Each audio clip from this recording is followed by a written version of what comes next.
శ్రీమాత్రే నమః. శ్రీ దుర్గాయే నమః. అందరికీ నమస్కారం అండి. నా పేరు చరిత. నాకు ఇలా ప్రతి మంగళవారం, శుక్రవారం అమ్మవారికి పూజ చేసుకోవడం అలవాటు. అమ్మవారికి కాదు, మా అమ్మకి. ఇది ఫస్ట్ నుంచి చాలా ఏళ్ళ నుంచి చేస్తున్నానండి నేను ఇలాగా. కాకపోతే ఒక్కొక్కసారి కొన్ని మాటలు వింటుంటే భలే బాధ అనిపిస్తుంది. నా గురించి ఎవరు మాట్లాడలేదు. నేను అమ్మవారి గురించి, దుర్గాదేవి ఫోటో గురించి చాలామంది దగ్గర మాట్లాడుతుంటే విన్నాను. ఏంటంటే అమ్మవారు చాలా ఉగ్రము, దుర్గాదేవి ఇంట్లో ఫోటో పెట్టుకోకూడదు, మేము కాల్లో వేసేసామని కొంతమంది, మేము చెట్టు కింద పెట్టేసామని కొంతమంది, మేము గుళ్ళో పెట్టేసామని ఒకళ్ళు. అసలు అమ్మవారిలో అంత ఉగ్రం ఏం కనిపించిందండి? అసలు అమ్మవారు ఏం చేసింది? అలా దుర్గా స్వరూపం ఎలా వచ్చింది? అమ్మవారు ఎవరు? అమ్మ మన కోసం ఏ రూపం ధరించింది? అసలు మనం అదేం ఆలోచించమే. ఎవరో ఒక మాట చెప్పారు ఫోటో పెట్టకూడదు అంతే. ఫోటో ఉండకూడదంటే తీసేయండి తీసేయండి.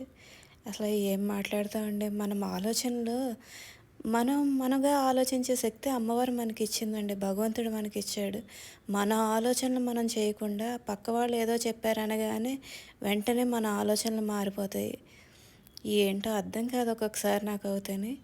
దుర్గా స్వరూపం ఎలా వచ్చింది? దుర్గాసుడనే రాక్షసుని సంహరిస్తాకి దేవతలందరూ ప్రార్థన చేస్తే, ఋషులు ప్రార్థన చేస్తే అమ్మవారు మన కోసం దుర్గగా అవతారం ఎత్తింది. ఆ దుర్గాసుడనే రాక్షసుని సంహరించి అమ్మవారి దుర్గా స్వరూపునే మనకు కనిపిస్తూ ఉంది ఇంద్రకిలాద్రి మీద. ఆ తల్లి అంత ప్రసన్నవదంతా అసలు ఆ గుడిలోకి, గర్భగుడిలోకి కొంచెం దగ్గరికి వెళ్ళేటప్పటికే అమ్మ నవ్వు చూసారా?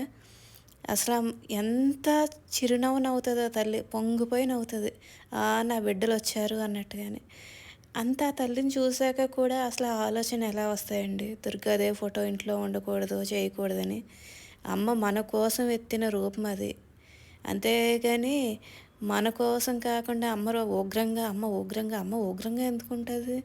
మనలో రాక్షసత్వం పెరిగిపోయినప్పుడు, మన ఆలోచనలు మర్చిపోయి మనకు లేని ఆశలు, కోరికలు ఎక్కువైనప్పుడు, మనలో ఉండే రాక్షసుడు బయటకు వచ్చినప్పుడు అమ్మవారు ఇలా ఒక్కొక్క రూపంతో బయటకు వస్తూ ఉంటారు. మనలోనే ఇన్ని ఆలోచనలు, ఇన్ని రూపాలు అవుతుంటే మరి అమ్మవారు మన కోసం ఒక రూపం దాల్చడంలో తప్పే ఉందండి?